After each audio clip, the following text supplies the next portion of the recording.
to the Bryan and Marco show. It's the Bryan and Marco show. And coffee. Yeah.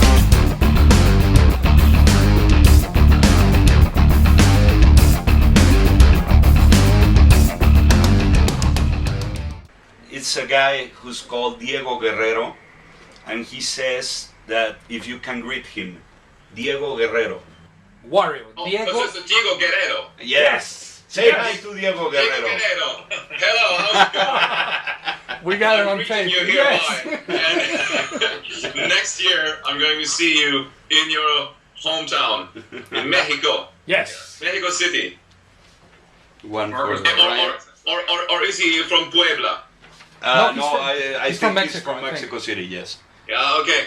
Because I always heard, like, you know, that the people from Puebla and the people from Mexico City make fun of each other. Is that true? Mm-hmm. Well, we make fun of everybody and everybody says that we are shit. Self-centered. You You can imagine a country and a city. Mexico, the country, Mexico, the city. So those of us who live in Mexico City think that we are the country, and those who live outside of the city are always fighting with us. So it's not only Puebla, it's anywhere outside of Mexico City. It's I know. They don't I like know us. Dear friends from both areas, and lovingly, I heard them making fun of it. The one guy says, like, you know, say to these guys, "Pipopes." That's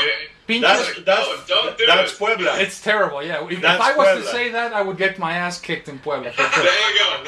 And you know how they call us? How do they call you? Chilangos.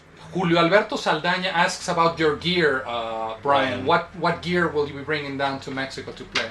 What I will bring are my basses, my mic roll basses. I have a modern five string, which is a kind of a bright bass, a bright active bass, 5-string with an ash body and a maple fingerboard. My red bass that I've been using forever, the one that's on the Steve Vai DVD. I've had it since 2000.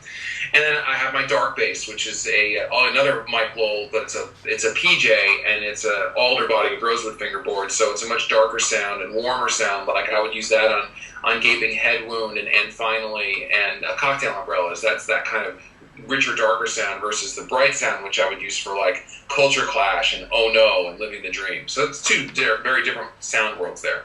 And then I will be bringing my pedal board, which is gigantic. Although I still have yet to work out exactly how I'm going to deal with that because I can't be flying around Europe with that gigantic board that I'm using for Joe Satriani right now. So Ricardo Escobar, and he says, this for Marco. Where did you study music, Marco? And what's the hardware you use? Okay, I started playing, first of all, organ when I was 6 years old. And went to music school with that, you know, but just literally kind of, you know, to get started, you know. And then I took, like, serious organ lessons, you know, and then I kind of got rid of that instrument, you know, because when I was 8 and 9 and I kind of listened to all my favorite bands by the time, who were like Led Zeppelin and Queen, I didn't really have any use with an organ, right? I mean, I thought, like, I'd rather switch to guitar and then drums. So that's when I pretty much, you know, started to switch. So I guess, you know, I became a serious drummer with actually 11 or 12 years old. And simultaneously started playing guitar, you know, but drums for some reason became my most virtuous instrument. And as far as for the hardware as it goes, yes, I do use DW hardware, and it's mainly the 5000 series actually on, well, the kick drum. That's probably kind of the question that all people want to know about that. It's a single chain double kick drum pedal 5000, same as for the hi-hat, which is actually rather 5000 because the 9000s they wobble too much. And what else can I say? Other than that, it's the regular DW 5 or 9000 hardware. Okay. This is from a dear follower. His name is Abraham Caramillo, and this is a funny question, Bryan. How did you end up getting involved in Enero's Ramazzotti album? oh well, it's because of Steve Vai. In the what? Eros Ramazzotti. You played on the Eros Ramazzotti album? Yes. Because Eros contracted Steve Vai to produce a song for him.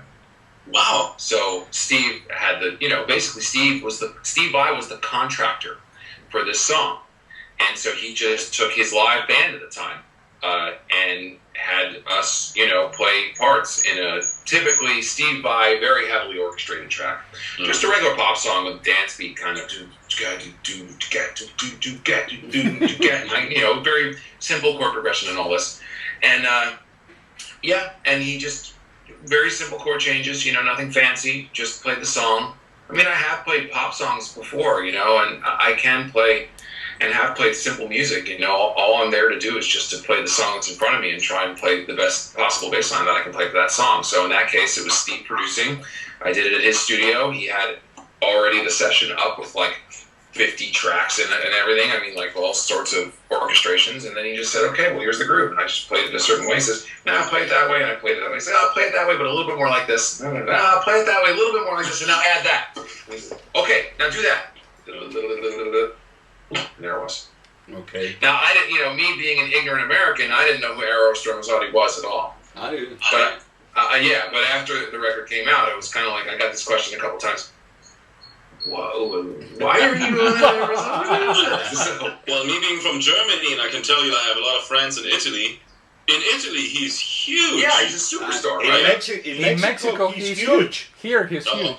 Dios Lobo Celta asks about Necrophagist. Will you again collaborate with that band? Well, yes, I played with Necrophagist like years ago, and we did a tour, and Mohammed Zuchmis is actually one of my best friends, literally, and we, you know what, there might be a chance, if the schedules open up for us both at the same time, that we will collaborate again, and I think I'm going to be part of the next record for at least like a song or something, just as a friendship kind of thing, but yeah, he's a lovely guy, and I hope that we're gonna collaborate. He takes his time with things, and so that's the thing. But yeah, I guess if the new album is coming out soon or something, I'll be part of it at least. Okay. I have a question for you both guys. What are you listening right now? What type of music? If you had to choose 3 artists, each one of you, right now on your playlist, which would they be? Led Zeppelin, Queen, Frank Zappa. All Led Zeppelin, Queen, and all the Police. Those are my favorite bands, period. Brian? I'm listening to the new Nine Inch Nails album, Hesitation Marks. I have been listening to a band called Between the Buried and Me. Great band. A progressive metal band. And I also listen to some music that's very, very different and very mellow, and that could be any number of artists, but I would just leave it there. So you were asking more about the current artists? Yeah. Yes, the current. What are you listening to? If I was right to now? look at your iPod right now, iPod. what would be the last thing you Led play? Zeppelin, Queen, Frank Zappa. Oh! Many things. Yeah, and I'm always getting new music that people are sending me, and every once in a while, there's this band called Dot Hacker. You ever heard of them? No. Dot Hacker? Project by a bassist named Jonathan Hischke, who does a lot of session work out of LA. I've been putting that one on every once in a while, listening to that. I also sometimes will listen to the Dark Knight Rises soundtrack. Really? I really like that whole Hans Zimmer thing. Sometimes that just puts me in the mood to work.